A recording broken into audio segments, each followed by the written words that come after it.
لکھتے ہیں کہ حضور کا ذکر سن کے جس شخص کے کلیجے میں ٹھنڈ نہیں پڑتی اس کے سینے میں دھڑکنے والا دل کسی مومن کا دل ہی نہیں ہے۔ یہ ہو ہی نہیں سکتا کہ حضور کا نام ہو اور تسکین نہ پہنچے۔ یہ کیسا دور آ گیا ہے کہ بحث کی جاتی ہے کہ ذکر رسول کرنا چاہیے یا نہیں۔ حضور کے ذکر کے لیے بھی بلا دلیل کی ضرورت ہے۔ پھولوں کا تذکرہ چل رہا ہو تو وہ بلبل کیسا جو دلیل مانگے؟ بات شمع کی چل رہی اور پروانہ کہے کہاں لکھا ہوا ہے؟ اس لیے جب حضور کا تذکرہ ہو تو اہل ایمان کے چہرے کھل اٹھتے ہیں، وہ چہروں سے پہچانے جاتے ہیں کہ حضور کا تذکرہ ان کے قلب کی تسکین کا سبب ہے۔ تو حضور نبی رحمت صلی اللہ علیہ وآلہ وسلم کا تذکرہ دل نواز کرنے سننے کے لیے یہاں میں اور آپ جمع ہیں۔ اللہ تعالیٰ مجھے آپ کو حضور کی محبتوں کا سرمایہ نصیب فرمائے۔ قرآن مجید سے جو بابرکت کلمات آپ کے سامنے تلاوت کیے ان پر کچھ باتیں آپ کے گوش گزار کرنا چاہوں گا۔ ارشاد فرمایا قد جاءکم من اللہ نور و کتاب مبین، بے شک تمہارے پاس اللہ کی جانب سے ایک نور اور روشن کتاب آئے۔ یہاں معتبر اور جمہور مفسرین کی رائے کے مطابق نور سے مراد ذات رسالت مآب صلی اللہ علیہ وسلم ہے۔ آنے والا اس اہتمام سے آیا کہ اللہ تعالیٰ جل شانہ نے اپنے محبوب کو پورا پروٹوکول عطا کیا۔ آنے والے کی دھوم مچی ہوئی تھی، لوگ تذکرے کر رہے تھے، کوئی کہہ رہا ہے میں جا رہا ہوں بس میرے بعد وہی آئے گا، مبشرم برسول یاتی من بعد اسمہ احمد، کہ اس کا نام بھی بتا دیا۔ کوئی کہہ رہا ہے لیسا بفظ ولا بغلظ، کوئی کہتا ہے اسمہ المتوکل۔ تو آنے والے کا تذکرہ ہو رہا ہے، اور پھر جب وہ آیا اللہ تعالیٰ جل شانہ نے اس آنے والے کی آمد کی خبر پورے اہتمام سے لوگوں تک پہنچائی۔ قد جاءکم من اللہ نور، ذرا غور کیجئے، قد پہلے قد ہے، پھر جا کے اوپر مد ہے، پھر شد ہے، مطلب آنے والا یوں ہی نہیں آیا بلکہ بڑی شد و مد کے ساتھ آیا، بڑے پروٹوکول سے آیا ہے۔ اور حضور علیہ السلام اس نور سے مراد ہیں، یہ بات ذہن نشین رہے کہ امت کے کسی فرقے اور گروہ کو اس بات میں کوئی اختلاف نہیں کہ حضور نور ہیں، یہ بات ذہن نشین رہے۔ سارے حضور کو نور مانتے ہیں، چاہے کسی بھی مکتبہ فکر سے ان کا تعلق ہو۔ نور کی تقسیم کے بارے میں امت میں اختلاف پیدا ہو گیا۔ حضور نور ہدایت ہیں، اس بات کو سارے تسلیم کرتے ہیں۔ مانوی نور ہے، اس بات کا کوئی فرقہ اور کوئی گروہ انکار نہیں کر سکتا۔ وہ نور جہالت کی ضد، وہ نور ظلمت کی ضد، اور اللہ کے محبوب علیہ السلام کے آنے سے ہر سمت اجالے پھیل گئے۔ ہمارا عقیدہ یہ ہے کہ حضور نبی رحمت صلی اللہ علیہ وآلہ وسلم مانوی طور پہ نور تھے، لیکن حسی نور کا بھی ظہور ہوتا رہتا تھا، لیکن غلبہ نور مانوی کا تھا۔ کبھی ایسا ہوتا کہ رات کو موجود ہوتے اندھیرا چھایا رہتا، اس وقت مانوی نور کا ظہور ہو رہا ہے، اور کبھی ایسا ہوتا کہ حجرہ عائشہ میں اندھیرا ہے، عرض کرتے ہیں حضور سوئی نہیں مل رہی، تو آقا کریم مسکرا دیتے ہیں، فرماتی ہیں فَتَبَيَّنْتُ الْعِبْرَةُ بِشُعَاعِ نُورِ وَجْهِهِ، تو میں نے حضور کے چہرے کی چمک سے اپنی گمی ہوئی سوئی کو تلاش کر دیا۔ حضرت حلیمہ سعدیہ سلام اللہ علیہا فرماتی ہیں ما کننا نحتاج الی السراج من یوم اخذناہ، جب سے یہ پیارا ہمارے گھر میں آیا ہے ہمیں کبھی دیا جلانے کی ضرورت ہی پیش نہیں آئی۔ جب کہیں روشنی کی ضرورت ہوتی حضور کو اٹھا کے اس کمرے میں لے جاتے، وہاں روشنی پھیل جاتی۔ قاضی ثناء اللہ پانی پتی تفسیر مزاری کے اندر لکھتے ہیں کہ باقاعدہ خواتین نے آ کے حضرت حلیمہ سعدیہ کو کہا کہ تم اتنی امیر ہو گئی ہو کہ رات کو بھی چراغ نہیں بجھاتی، جبکہ امیر خاندان میں رات کو چراغ بجھا کے سوتے ہیں، تیرے گھر سے نور کی کرنیں نکلتی رہتی ہیں، کون سا خزانہ تیرے ہاتھ لگ گیا ہے؟ کہا آؤ تمہیں دکھاتی ہوں۔ عورتوں کو ساتھ لیا اور حضور پالنے میں تھے، اشارہ کر کے کہا ما کننا نحتاج الی السراج من یوم اخذناہ، جب سے یہ آیا ہے میں نے دیے توڑ دیے ہیں۔ دیے کی ضرورت نہ مشعل کی حاجت، عجب روشنی تو نے پائی حلیمہ۔ تو حضور جدھر گزرتے گئے اس طرف نور پھیلتا گیا، اجالے ہوتے گئے، روشنیاں پھیلتی گئی۔ بیربل ہوا ایک شخص، اکبر بادشاہ کا ہندو وزیر تھا۔ ایک دن بادشاہ اپنے محل میں بیٹھا ہے کہ سارے چراغ بجھ گئے، کسی روشن دان سے ایسی ہوا آئی کہ گھپ اندھیرا طاری ہو گیا۔ بادشاہ گھبرا گیا، تھوڑی دیر کے بعد چراغ روشن ہو گئے۔ اس نے کہا میں بہت پریشان ہوا ہوں، قبر میں کیا بنے گا؟ وہاں تو سخت اندھیرے ہوں گے، یہ تم لوگ میرے پاس تھے، آوازیں ہم ایک دوسرے کی سن رہے تھے، لیکن جی گھبرا گیا، تو اس اندھیرے میں کیا بنے گا؟ تو بیربل جو وزیر تھا اکبر کا، اس نے کہا بادشاہ سلامت، گھبرانے کی کیا ضرورت، دنیا پہ تھوڑا اندھیرا تھا، حضور آئے تو اندھیرے چھٹ گئے، اب حضور قبر میں چلے گئے ہیں، وہاں بھی اجالے ہی اجالے۔ تو حضور جن راہوں سے گزرتے وہاں روشنیاں پھیل جاتی۔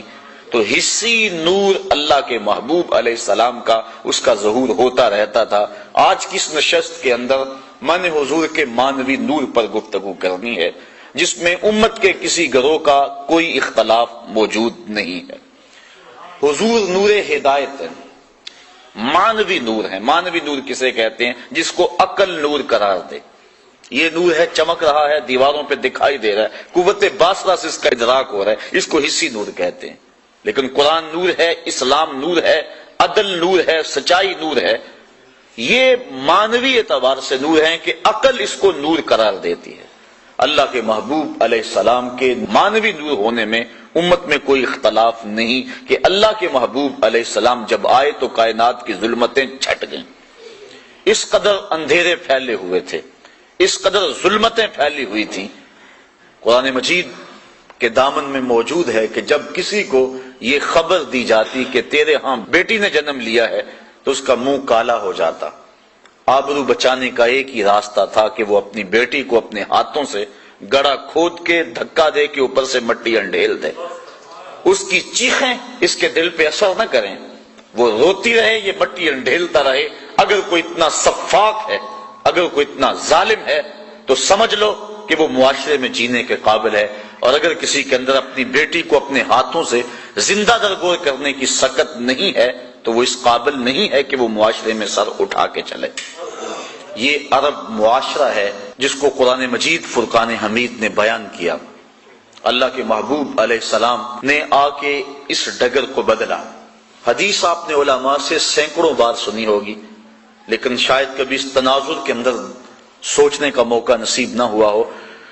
اللہ کے محبوب علیہ السلام نے جو اپنی بیٹی کے بارے میں جملہ محبت کہا، آج اگر میں اور آپ اپنی بیٹی کے لیے محبت بھری کوئی بات کہہ دیتے ہیں تو یہ بڑی بات نہیں۔ اس معاشرے کے اندر بیٹی کی آبرو ہے، بیٹی کی عزت ہے اور بیٹی کی توقیر ہے ہمارے اس معاشرے کے اندر۔ بوڑھا باپ اپنی کمر پہ بوریاں لاد لاد کے مزدوری کرتا ہے کہ میں نے بیٹی کے ہاتھ پیلے کرنے ہیں۔ یہ باپ تو سفاک تھا، یہ تو قتل کرتا تھا، یہ تو زندہ درگور کرتا تھا، اور یہ ساری رات اوور ٹائم لگا رہا ہے۔ یہ بیٹی کے لیے محنت کر رہا ہے، فیکٹری کے اندر بھائی اوور ٹائم لگا رہا ہے، یہ زندہ درگور کرتے تھے۔ کیا ماجرا ہوا؟ کس نے ڈگر بدلی؟ کس نے حالات کا رخ پلٹ دیا؟ 14 صدیاں قبل کی تاریخ پڑھ کے دیکھو، وہ جو دھکا دیتے تھے گھڑے کے اندر اور اس پہ افتخار تھا، انہیں فخر تھا، آقا کریم نے اس دور میں کلمہ حق بلند کیا، کہا بیٹیوں کو زندہ درگور کرنے والوں اور منحوس سمجھنے والوں سن لو، فاطمہ تو بدعۃ منی، میری فاطمہ میرے جگر کا ٹکڑا ہے۔ اس دور میں کہنا جبکہ بچیوں کو ذبح کیا جا رہا تھا، زندہ درگور کیا جا رہا تھا، بہنوں کو بھائی قتل کرتے تھے کہ کل ہمارا کوئی بہنوئی نہ کہلائے، تو اس دور میں یہ جملہ کیا معنی رکھتا ہے؟ آج اگر میں اپنی بیٹی کے لیے، آپ اپنی بیٹی کے لیے کوئی محبت بھرا جملہ بولتے ہیں، کہتے ہیں، لکھتے ہیں تو یہ بڑی بات نہیں کہ اس دور میں تو بیٹی کو عزت حاصل ہے۔ جس دور میں زندہ درگور کیا جاتا تھا اس دور میں حضور کا فرمان کہ میری بیٹی میرے جگر کا ٹکڑا ہے، اور پھر معاشرے کے اندر بیٹی کی آبرو، بیٹی کا وقار بلند ہوا، اور اللہ کے محبوب علیہ السلام نے ارشاد فرمایا جو دو بچیاں یا دو بہنیں اللہ کی رضا کے لیے پروان چڑھائے اور ان کا نکاح کر دے اللہ کی رضا کے لیے، قیامت کے دن وہ میرے ساتھ اس طرح ہوگا جس طرح یہ میری دو انگلیاں قریب ہیں۔ ایک صاحب نے عرض کی حضور اگر کسی کی ایک بیٹی ہو تو آقا کریم نے فرمایا اس کو بھی یہ اعزاز نصیب ہوگا۔ ذرا اس کے پیچھے کا فلسفہ دیکھیے۔ اس نے عرض کی حضور اگر کسی بیچارے کی ایک بیٹی ہو تو کہاں بیٹی کو زندہ درگور کیا جا رہا ہے، اور کہاں جس کی ایک بیٹی ہے وہ سوچ رہا ہے کاش کہ میری بھی دو بیٹیاں ہوتی، مجھے ایک بیٹی دی گئی ہے میری بھی دو بیٹیاں ہوتی اور یہ اعزاز و تکریم میں بھی حاصل کر لیتا۔ تو کہاں بیٹیاں ماں باپ کے لیے باعث ننگوار، اور کہاں بیٹیاں ماں باپ کے لیے عزت کا سبب قرار پائیں، اور ان کے سبب سے والدین کی مغفرت ہوتی ہے، دنیا میں بھی وقار اور آخرت میں بھی وقار۔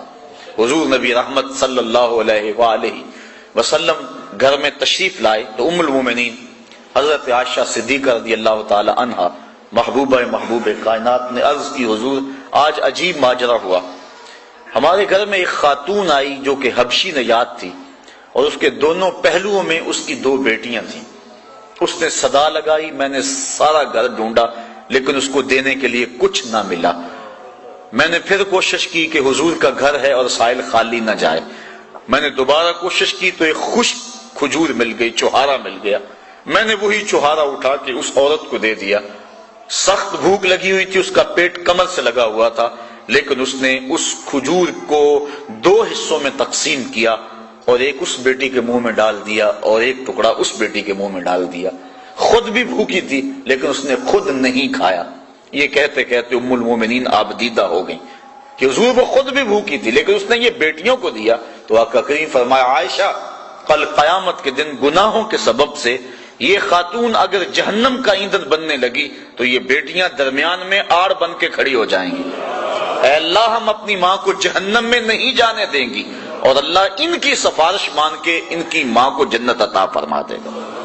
اور حدیث میں آتا ہے امرأ مردودہ، وہ عورت جس کے خامد نے اس کو طلاق دے دی، بدصورتی کی وجہ سے، غربت کی وجہ سے، جہیز کم لانے کی وجہ سے، یا کسی سبب سے اس کو طلاق دے دی، اب معاشرے میں اسے کوئی قبول نہیں کرتا، ساری زندگی اس نے اپنے باپ کے دروازے پہ بیٹھ کے گزار دی۔ اس عورت کو عربی میں کہتے ہیں امرأ مردودہ، واپس لوٹائی گئی عورت۔ حدیث میں آتا جب قیامت کے دن اس کے باپ کو جہنم کا حکم ہوگا تو یہ اللہ تعالیٰ سے بحث کرے گی، مالک نہ تو نے مجھے عقل دی نہ تو نے مجھے شکل دی، سسرال نے دھکا دے دیا، خامن نے قبول نہ کیا، معاشرہ مجھے دوبارہ قبول کرنے کو تیار نہیں تھا، یہ میرا باپ تھا جو میرے لیے مزدوری کرتا رہا اور میری کفالت کرتا رہا، آج میں تو اس کو جہنم میں نہیں جانے دوں گی۔ وہ رابعہ بصریہ نہیں، عام سی عورت، لیکن قیامت کے دن اللہ اس کے باپ کو اس کی سفارش مان کے جنت کی راہیں عطا فرما دے گا۔ تو وہ بیٹی جو ماں باپ کے لیے باعث ننگوار تھی، اللہ کے محبوب صلی اللہ علیہ وآلہ وسلم نے اس مرتبے پہ بیٹی کو بٹھایا کہ ماں باپ کے لیے جنت کے دخول کی بشارت بن گئی اور جنت میں داخل ہونے کا ذریعہ بن گئی۔ آپ تاریخ عرب پڑھیں، جس طرح وہ سکی بیٹی کو قتل کر دیتے تھے وہ سکی ہمشیرہ کو بھی قتل کر دیتے تھے۔ میں نے اس پر دیکھا مختلف کتب سیر میں کہ یہ بیٹیوں کے قتل کا رواج کیوں پیدا ہوا، اس کے بارے میں مختلف آراء مختلف لوگوں نے بیان کی ہیں۔ ایک رائے یہ بھی کہ چونکہ جو عرب کے شاعر تھے وہ بڑی فوج شاعری کرتے تھے، اور اگر کسی کی بہن بیٹی خوبصورت ہوتی تو اس کے اعضاء کا تذکرہ کر کر کے اپنے شعروں کو سجاتے، تو بعض قبائل نے اس حوالے سے دختر کشی کا سلسلہ شروع کیا جو معاشرے کے اندر مقبول ہو گیا، حتیٰ کہ بعض قبائل میں 100% اور بعض قبائل میں وہ جزوی طور پہ دختر کشی کا رواج موجود تھا۔ اللہ کے محبوب علیہ السلام نے آ کے اس رواج کو ختم کیا۔ تو جس طرح وہ بیٹی کو قتل کرتے تھے وہی سبب بہن کے قتل کا تھا کہ کل اس کی شادی ہو اور کوئی ہمارا بہنوئی کہلائے تو وہ بہن کو بھی قتل کر دیتے تھے۔ سگا بھائی اپنی بہن کو اپنے ہاتھوں سے ذبح کر دیتا، اور جب باپ بیٹی کو زندہ درگور کرنے کے لیے جاتا تو بسا اوقات بھائی بھی ساتھ ہوتا اور باپ بیٹا مل کر اپنی بیٹی اور بہن کو زندہ درگور کرتے۔ اب اللہ کے محبوب علیہ السلام نے جہاں بیٹی کو وقار دیا، بیٹی کو توقیر دی، وہاں بہن کو بھی عزت دی۔ قرآن مجید نے حضرت موسیٰ علیہ السلام کی ہمشیرہ کا تذکرہ کتنی محبت سے کیا کہ جب ان کی والدہ یوحانس نے حضرت موسیٰ علیہ السلام کو دریائے نیل کی موجوں کے سپرد کر دیا اور پانی کے دوش کے اوپر وہ صندوق جا رہا ہے، اور حضرت موسیٰ علیہ السلام کی ہمشیرہ پانی کے کنارے کنارے چلتی ہیں، دریائے نیل کے کنارے کنارے اس صندوق پر نظر رکھے ہوئے آگے بڑھتی ہیں، اور جو ہی صندوق ڈوبنے لگتا ہے بہن کا کلیجہ بھی ڈوب جاتا ہے، اور جب وہ تیر کے سطح آب پہ آتا ہے تو بہن کے دل کو ایک گنا تسکین ہوتی ہے۔ حضور کی آپ جانتے ہیں حقیقی بہن، حقیقی بھائی کوئی نہیں، در یتیم ہے۔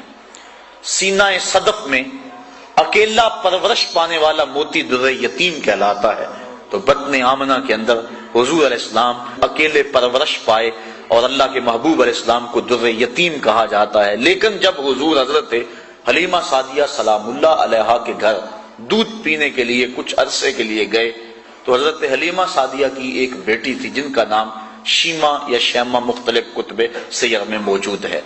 وہ حضور کو اپنی گود میں اٹھا کر قبیلہ بنو سعد کے کھلے میدان میں آ جایا کرتی تھی، اور آپ نے بھی دیکھا ہوگا ہمارے دیہاتوں میں یہ رواج موجود ہے، اب بھی کہیں تو دم توڑ گیا لیکن آج بھی رواج جگہ جگہ موجود ہے کہ شام کے وقت جب عورتیں کھانا پکانے میں مصروف ہوتی ہیں تو بہنیں اپنے بھائی اٹھا کر باہر کھلی جگہ پہ لے آتی ہیں، اور ہر بہن کا مزاج یہ ہے کہ میرے بھائی سے سونا زمانے میں کوئی نہیں۔ وہ ایک مفکر نے کہا ہے کہ خوبصورتی دیکھنے والے کی آنکھ میں ہوتی ہے، تو ہر بہن کا مزاج ہے چاہے کالا کلوٹا کیوں نہ اس کا بھائی، اسی لیے چندہ ماموں کہا جاتا ہے نا، ہر بہن اپنے بھائی کو چاند کہتی ہے۔ جب بچیاں اپنے ویر لے کر قبیلہ بنو سعد کے میدان میں آتی تو ہر کوئی کہتی کہ میرے بھائی کا جوڑ نہیں۔ اگر کسی کی رنگت کالی ہوتی تو وہ نقوش کو معیار حسن قرار دیتی کہ حسن کا تعلق رنگت سے نہیں نقوش سے ہے، میرے بھائی کے نقوش تو دیکھو۔ اور اگر کسی کا رنگ سفید ہوتا تو وہ کہتی ہے کہ رنگ نہیں تو کچھ نہیں، میرے بھائی کا رنگ بڑا چٹا ہے لہذا میرا بھائی بڑا خوبصورت ہے۔ بحث مباحثہ ہو رہا ہوتا اور کوئی ماننے کو تیار نہ ہوتی کہ میرا بھائی کسی سے کم ہے، اتنے میں حضرت شیمہ اپنے ویر محمد کو اٹھا کے لے آتی، اور جو ہی وہ آتی اور کہتی ہاں میرا بھائی بھی آ گیا، تو وہ کہتی نہیں شیمہ تیرے ویر کا مقابلہ تو نہیں نا۔ تو کتب میں آتا ہے کہ حضرت شیمہ کا سر فخر سے بلند ہو جاتا اور پھر حضور کو سینے سے چمٹا لیتی اور دعا دیتی، ربنا ابق لنا محمدا حتی اراہ یافعا وامردا، اے اللہ میرے ویر محمد کو سلامت رکھنا، اس کو شالہ نظر نہ لگے، میرا ویر آج بچوں کا سردار ہے، کل میں اپنی آنکھوں سے دیکھوں کہ جوانوں کی بھی سرداری کرے۔ حضرت شیخ محقق نے بھی اس واقعہ کو لکھا ہے، کتب سیر میں موجود ہے کہ ایک غزوے میں حضرت شیمہ کے قبیلے کے ساتھ لڑائی ہوئی، چونکہ ان کی شادی ہو گئی، اولاد ہو گئی۔ جس قبیلے میں حضرت شیمہ کا نکاح ہوا تھا مدینہ شریف کے دور میں، مدنی دور میں حضور کی لڑائی غزوہ اس قبیلے کے ساتھ ہوا۔ اس قبیلے کے کافی لوگ پکڑے گئے، گرفتار ہو گئے، کچھ قتل کر دیے گئے۔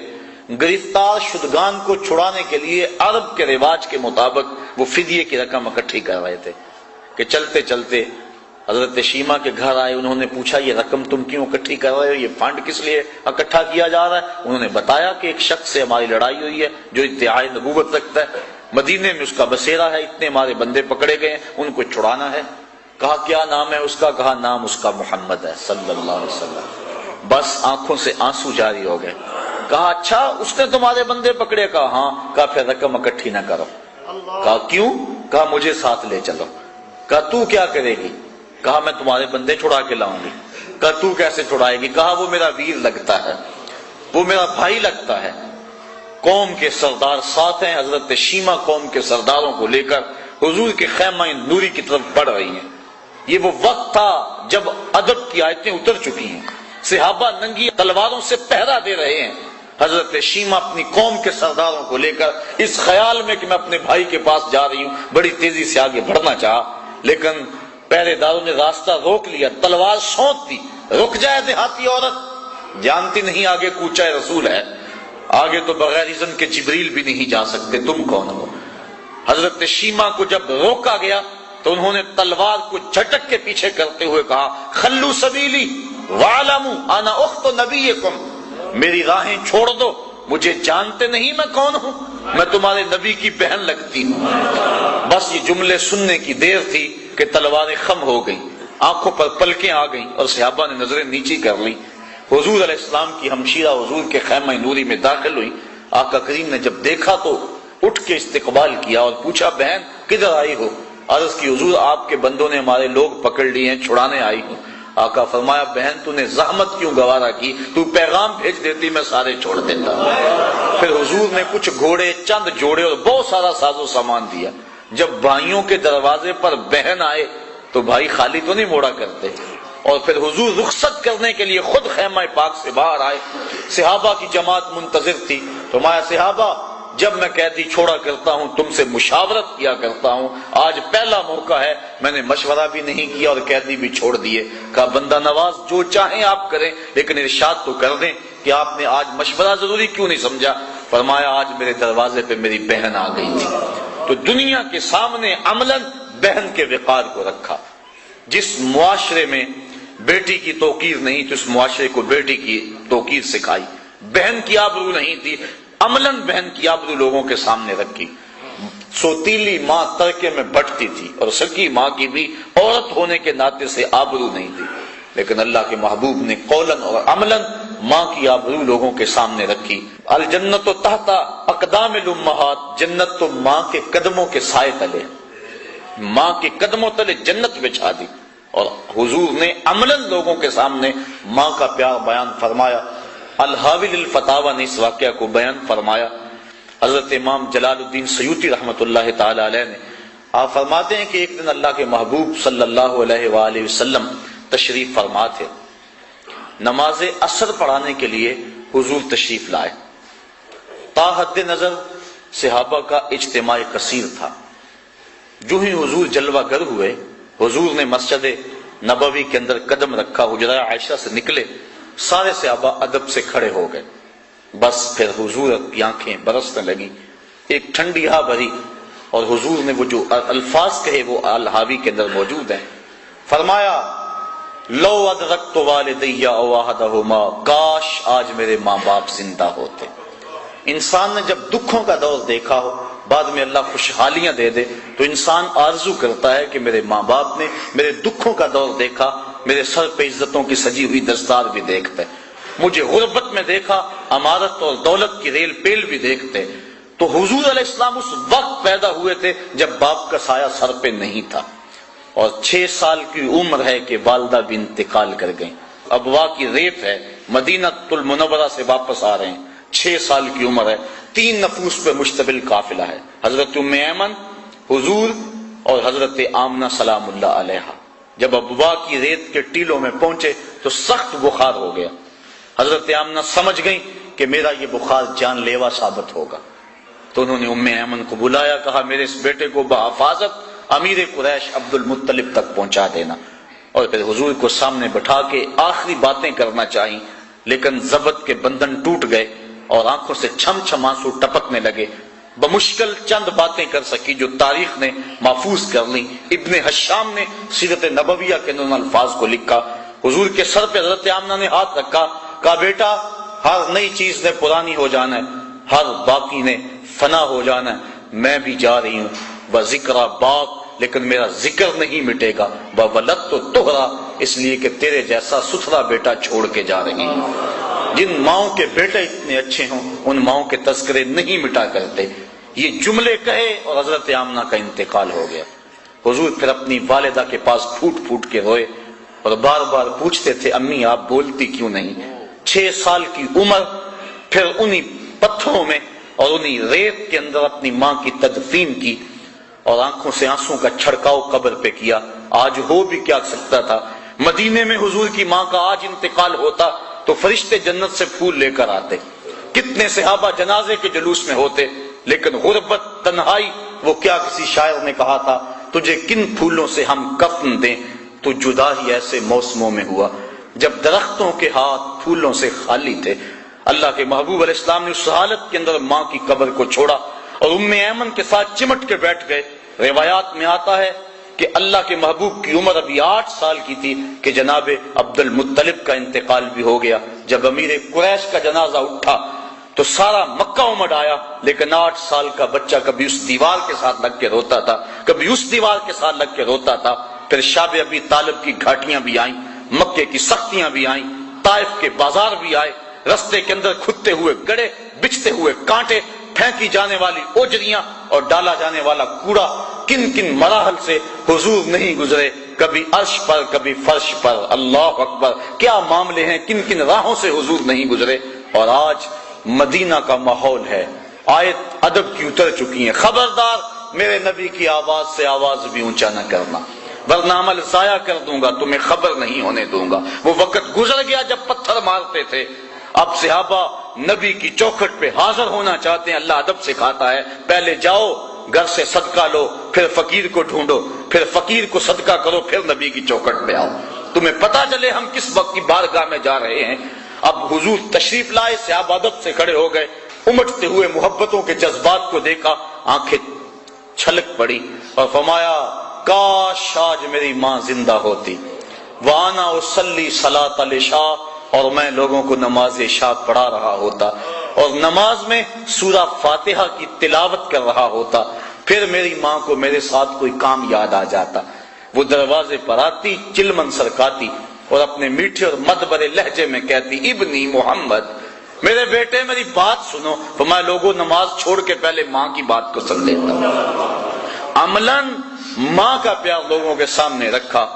آئیے، جب بیٹی کی توقیر نہیں تھی، زندہ درگور ہوتی تھی، جب بہن کو بھائی قتل کرتا تھا، کل میرا کوئی بہنوئی نہ کہلائے، جب ماں ترکے میں بٹتی تھی، اس دور میں بیوی کی آبرو کیا ہوگی۔ آج کے اس مہذب دور میں بھی ایسے لوگ ہیں جو بیوی کو پاؤں کا جوتا خیال کرتے ہیں، تو جب ان 3 رشتوں کا تقدس بھی نہیں تھا تو اس دور میں بیوی کی آبرو کیا ہوگی۔ لیکن اللہ کے محبوب صلی اللہ علیہ وسلم نے ازواج مطہرات کے ساتھ جو حسن سلوک کی داستان رقم کی، دنیا کے سامنے بیوی کو وقار کی مسند پہ بٹھایا، کسی کو حمیرہ کہہ کے پکار رہے ہیں، کسی کے لیے جانور ذبح کر کے اس کے گوشت کے ٹکڑے ان کی سہیلیوں کے گھر میں بھیج رہے ہیں۔ حضرت عائشہ صدیقہ رضی اللہ تعالیٰ عنہ فرماتی ہیں کہ کثرت سے حضور حضرت خدیجہ الکبریٰ کا تذکرہ کرتے، میرا ان سے جو رشتہ تھا اس اعتبار سے ایک دن مجھ سے نہ رہا گیا اور میں نے کہہ ہی دیا، حضور آپ اس بوڑھی عورت کا تذکرہ نہیں چھوڑتے جبکہ اللہ نے آپ کو بہتر ازواج عطا کر دی۔ بس پھر حضور غصے میں آ گئے، فرمایا عائشہ مجھے خدیجہ کے بارے میں تکلیف مت دو، جب پورے مکے نے میرا انکار کیا تھا اس نے میرا اقرار کیا تھا، اس کا تذکرہ میں کیسے چھوڑ سکتا ہوں، جب زمانہ میرا مخالف تھا اس نے میرا ساتھ دیا تھا۔ فرماتے ہیں اس کے بعد کبھی بھی میں نے ان کے بارے میں کوئی بات نہیں کی۔ اور حضرت فاطمہ زہرا رضی اللہ تعالیٰ عنہ فرماتی ہیں جب میری والدہ حضرت خدیجہ الکبریٰ کا وقت آخر آیا، انہوں نے کہا بیٹا جاؤ اپنے باپ سے چادر مانگ لاؤ۔ میں حاضر ہوئی، حضور نے پوچھا بیٹا اپنی ماں سے پوچھو چادر کیا کرنی ہے۔ میں پوچھنے کے لیے آئی تو حضور بھی پیچھے آ گئے۔ تو حضرت خدیجہ نے عرض کی حضور اس وقت جو کیفیت ہے مجھے محسوس ہو رہا ہے کہ وقت آخر ہے، میں چاہتی ہوں کہ اس چادر سے مجھے کفن دیا جائے تاکہ اس کی برکت مجھے قبر میں برزخ میں نصیب ہو۔ اب سنیے لفظ اللہ کے محبوب نے جو اس موقع پہ فرمائے، اللہ کے محبوب نے اس موقع پہ جب حضرت خدیجہ نے یہ جملے کہے آنکھیں چھلک پڑی اور فرمایا خدیجہ تو نے تو چادر مانگی ہے، لو اردت جلدی لا آتیتو کہ اگر تو میری جلد بھی مانگتی میں وہ بھی اتار کے دے دیتا۔ بیوی کے ساتھ محبت کی یہ داستان اور محبوبہ کی مسند کے اوپر اللہ کے محبوب نے بٹھایا۔ غلام کی تذلیل جو عرب معاشرے میں تھی، اگر آقا کی مرضی کے بغیر غلام دھوپ سے اٹھا کے جوتے چھاؤں میں رکھ دیتا تو تاریخ عرب پڑھیں کہ آقا کوڑے برساتا کہ تو متکبر اور خود سر ہو گیا کہ تو نے مجھ سے پوچھا نہیں اور پوچھنے کے بغیر تو نے میرے جوتے کو ہاتھ لگایا۔ وہ کہتا کہ جوتے خراب ہو رہے تھے آپ اندر دے، میں نے کہا کہ میں اس کو چھاؤں میں رکھ دوں، لیکن آقا اس پہ بھی کوڑے برساتا ہے کہ تو متکبر ہو گیا، تو نے پوچھنا گوارا نہیں کیا۔ جس معاشرے میں غلام کی یہ حیثیت ہو، توجہ چاہوں گا آپ کی، اس معاشرے میں عرشوں کا راہی جب عرش سے واپس آئے اور بلال کو قریب کر کے کہے بلال تو کون سا نیک عمل کرتا ہے؟ میں نے جنت میں تیرے قدموں کی آہٹ کو سنا ہے۔ کیا خیال ہے دور غلامی کی ساری تھکن اتر نہیں گئی ہوگی اور غلام فرش سے اٹھ کے فراز عرش پہ نہیں پہنچ گیا ہوگا؟ جو غلام اتنی حیثیت بھی نہیں رکھتا کہ آقا کا جوتا اس کی مرضی کے بغیر اور اذن کے بغیر ہاتھ لگا سکے، تو آقا اسے پوچھ رہا ہے کہ دشمن امڑے آئے ہیں، ان کی فوجیں سامنے ہیں، اب بلال بتا کیا کیا جائے؟ یہی تعلیم تھی کہ حضرت عمر فاروق قریشیوں کے سردار کالے رنگ کے بلال کا ہاتھ چوم کے آنکھوں سے لگاتے ہیں اور کہتے ہیں یا بلال انت سیدنا، بلال لوگ تجھے غلام کہیں ان کی مرضی، میرا تو آقا لگتا ہے نا۔ تو یہ عزت دی، یہ توقیر، بلکہ معاشرے کے وہ پسے ہوئے طبقے جن کو نظر انداز کیا جاتا تھا، آج ہمارے اس معاشرے میں اگر کوئی شخص یتیم ہو جاتا ہے بچہ تو وہ زیادہ محبتیں سمیٹتا ہے، لیکن عرب معاشرے کی تاریخ پڑھیں، اللہ تعالیٰ نے قرآن مجید کے اندر ارشاد فرمایا سورۃ الماعون کے اندر کہ یہ وہ ہیں جو یتیموں کو دھکے دیتے ہیں، فذلک الذی یدع الیتیم، یہ قرآن نے یوں ہی نہیں کہا، تاریخ میں آتا ہے وہ یتیموں کو منحوس سمجھتے تھے، اگر ہمارے بچوں سے یہ ملے تو ہمارے بچوں میں نحوست نہ آ جائے، تو یتیموں کو دروازوں سے دھتکار کیا کرتے تھے۔ لیکن اللہ کے محبوب نے کیا فرمایا سنیے ذرا۔ ایک دن مجلس صحابہ لگی تھی، حضور جلوہ گر تھے، ایک صحابہ آئے، عرض کی حضور دعا کیجئے، میرا بچہ صبح سے گم ہے، مل نہیں رہا، کہ میرا بچہ مجھے مل جائے، میں بےتاب، اس کی ماں الگ رو رہی ہے۔ قبل اس سے کہ حضور ہاتھ اٹھاتے اور دعا کرتے، اسی مجلس میں ایک شخص بیٹھا تھا جو بعد میں آیا تھا، عرض کی حضور اس کے بچے کو ابھی فلاں باغ میں بچوں کے ساتھ کھیلتا ہوا ابھی دیکھ کر آیا۔ بس باپ نے سنا نہ آؤ دیکھا نہ تاؤ اور دوڑ لگا دی، صبح سے بچھڑا ہوا تھا، خبر مل گئی، آقا کریم فرمایا اس کو ذرا آواز دو، بلایا گیا، کہا بڑی جلدی ہے حضور آپ جذبات جانتے ہیں، صبح سے باپ بچھڑا ہوا ہے اور گلی گلی ڈھونڈ رہا ہے بیٹے کو، بیٹا مل نہیں رہا، ماں الگ رو رہی ہے بیٹے کی، اب جب خبر ہوئی ہے تو جلدی اسے ملنا چاہتا ہوں، کہا ضرور جاؤ، لیکن ایک بات میری بھی یاد رکھنا، جب باغ کے دروازے پر پہنچنا اور بچوں کو مشترک کھیلتے ہوئے تم دیکھو گے تو تم نے اپنے بیٹے کا نام لے کے اسے آواز دینی ہے، اسے بیٹا کہہ کے آواز نہیں دینی۔ عرض کی حضور اگر میں اسے بیٹا کہہ کے آواز دے دوں حرج کیا ہے جبکہ وہ میرا بیٹا ہے؟ فرمایا تم کیا جانو، ہو سکتا ہے ان بچوں میں کوئی یتیم بچہ بھی کھیل رہا ہو، اور جب تم اپنے بچے کو بیٹا کہہ کے پکارو گے تو اس کے جذبات پہ کیا گزرے گی؟ آج میرا باپ ہوتا تو مجھے بھی بیٹا کہہ کے پکارتا۔ تو حضور نے یتیم کے نزاکت قلبی کا لحاظ کرتے ہوئے کہا کہ تم نے یہ شوق پورا کرنا ہے تو گھر پورا کر لینا، لیکن جب بچے مشترک کھیل رہے ہوں تو اس وقت تم نے اپنے بیٹے کو بھی آواز دینی ہے تو بیٹا کہہ کے نہیں پکارنا۔ یہ شریعت کا مزاج ہے۔ بیوہ کے سامنے اپنی بیوی سے پیار نہ کرو، یتیم کے سامنے اپنے بچے سے پیار نہ کرو، غریب کے سامنے اپنی دولت کی نمائش نہ کرو۔ حضور نے فرمایا کہ اپنے گوشت کی خوشبو سے ہمسائے کو تکلیف نہ دو، یا تو تھوڑا سا پانی زیادہ ڈال لو اور شوربے کی ایک پیالی ہمسایوں کے گھر بھی بیچ دو، اور اگر یہ نہیں کر سکتے تو ایسے وقت کے اندر تم گوشت پکاؤ کہ ہمسائے کے بچے سو چکے ہوں۔ اگر بچے ضد کر بیٹھے مچل گئے تو ان کا مداوع کس کے پاس ہوگا؟ مزدور اور غریب باپ کہاں سے گوشت لائے گا؟ دوپہر کو سلا دیتی ہے بچوں کو وہ اس ڈر سے گلی میں پھر کھلونے بیچنے والا نہ آ جائے۔ لیکن ہماری حالت کیا ہے؟ ہم تو لوگوں کی غربت کا مذاق و تمسخر اڑاتے ہیں۔ ہم شادی کے موقع پہ اپنی بیٹی کو جو جہیز دینا ہوتا ہے اس کو چارپائیوں پہ بچھا دیتے ہیں، اور ایک عورت جا کے پورے محلے میں پیغام دے کے آتی ہے کہ ہماری بیٹی کا جہیز دیکھ جاؤ۔ تم نے دیا تو اپنی بیٹی کو، لوگوں کو کیوں دکھلاتے پھرتے ہو؟ اس کو کہتے ہیں رسم وکھالا۔ یہ کسی نے نہ سوچا کہ جو بچیاں جہیز دیکھنے کے لیے آئیں ان میں یتیم بچیاں بھی ہوں گی، ان میں اس مزدور کی بیٹی بھی ہوگی جو بوڑھی کمر پہ بوریاں لاد کے مزدوری کرتا ہے کہ میں نے اپنی بیٹیوں کے ہاتھ پیلے کرنے ہیں، لیکن اس غریب بچی کا کوئی رشتہ قبول کرنے کے لیے تیار نہیں ہے کہ یہ جہیز کہاں سے دیں گے۔ تو جو کچوکے، جو زخم اس خاتون اور اس لڑکی کے دل پہ لگیں گے اس کا مداوع کس کے پاس ہے؟ تارا ٹوٹتا سب نے دیکھا، یہ نہ دیکھا ایک نے بھی، کس کی آنکھ سے آنسو ٹپکا، کس کا سہارا چھوٹ گیا۔ تو ہم نے اس انداز سے اپنی دولت کی آزمائش کی، اپنی شادیوں کو اس انداز سے مرتب کیا کہ غریبوں کا جینا تو اوپر ہو گیا، ہم نے لوگوں کے لیے عذاب بنا کے رکھ دیا۔ آقا کریم نے یہاں تک کہا کہ گوشت کی خوشبو سے ہمسائے کو بھی تکلیف نہ دو۔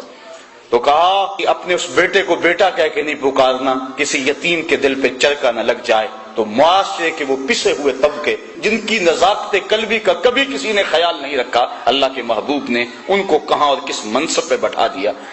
اللہ کے محبوب عید پڑھنے کے لیے جا رہے ہیں، راستے کے اندر دیکھا ایک بچہ رو رہا، پوچھا بیٹا آج تو عید کا دن ہے اور تم رو رہے ہو؟ عرض کی حضور میرے باپ کا سایہ میرے سر پہ نہیں ہے، باپ میرا بچھڑ گیا ہے۔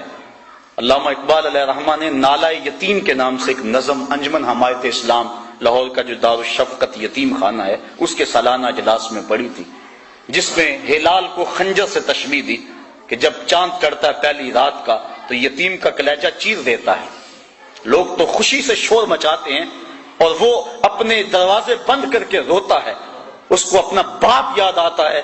تو اقبال نے پھر یتیم کو پکڑ کے حضور کی چوکھٹ پہ تصور میں پیش کیا اور یہی سہارا تھا یتیم کا، اور آقا نے امت سے کہا جو انہوں نے تخیل پیش کیا کہ گر تم سمجھو تو 100 باتوں کی یہ ایک بات ہے، آبرو میری یتیمی کی تمہارے ہاتھ ہے۔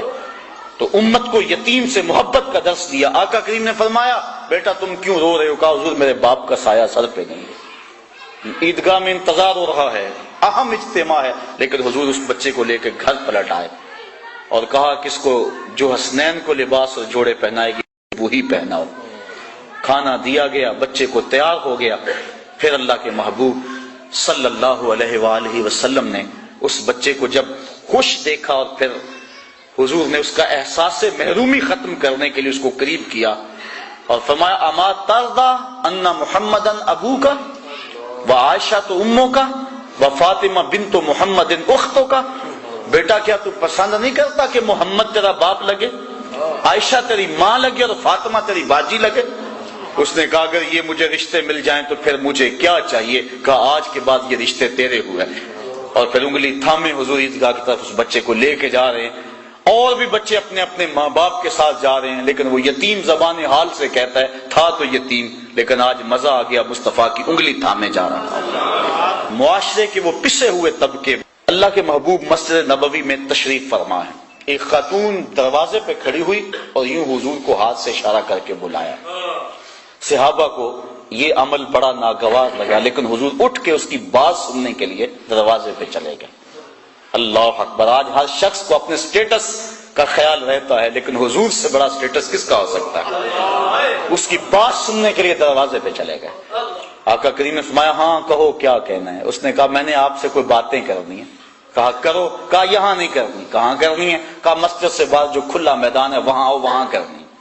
آقا کریم باہر چلے گئے، کڑکتی دھوپ، چل چلاتا ہوا ماحول اور مدینے کی سرزمین، اور اس وقت کی بے تکی باتیں حضور سن رہے ہیں۔ گھنٹے گزر گئے، حضرت عمر فاروق فرماتے ہیں ہمیں بڑا غصہ آ رہا تھا لیکن کہہ کچھ نہیں سکتے تھے کہ حضور خود ہی تو سن رہے ہیں۔ جب گھنٹوں اس نے اپنی باتیں سنائی، آقا کریم صلی اللہ علیہ وآلہ وسلم سنتے رہے۔ جب وہ خود تھک کے جانے لگی تو ہم نے عرض کی بندہ نواز پورے مدینے میں یہ تاثر ہے اس عورت کا توازن عقلی ٹھیک نہیں ہے، آپ کا وقت قیمتی، بدن نازک، دھوپ میں اور بے مقصد باتیں، آپ ایسی ویسی عورتوں کی باتیں کیوں سنتے ہیں؟ تو حضور فرمایا عمر پورے مدینے میں اس بیچاری کی کوئی نہیں سنتا، میں بھی نہ سنوں، ایک تو ہی ہوتے ہیں میری آساں دا سہارا، دس کنوں کراں جے تینوں نہ کراں یاد۔ اور اس عورت کو بلا کر کہا جب دکھڑے زیادہ ہو جائیں مدینے کی جس گلی، جس کونے، جس نکڑ پہ چاہے کھڑا کر کے محمد کو دکھڑے سنا لیا کر۔ جس آقا نے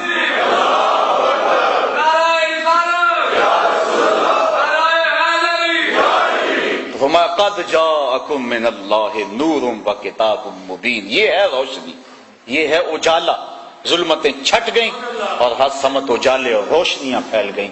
آفتاب زندگی کی ایک شعاع اولی، نور سے تیرے فلک روشن درخشاں ہے زمین، تیری ہستی روشنی کا ایک حسین مینار ہے، ہر کرن جس کی نشان منزل دنیا و دی، تیری نظروں نے تراشے ظلمتوں سے آفتاب، پاؤں تیرے چوم کے ذرے بنے ماہ مبین، اے غریبوں کے سہارے، اے یتیموں کی مراد، محسن انسانیت تجھ سا کوئی نہیں۔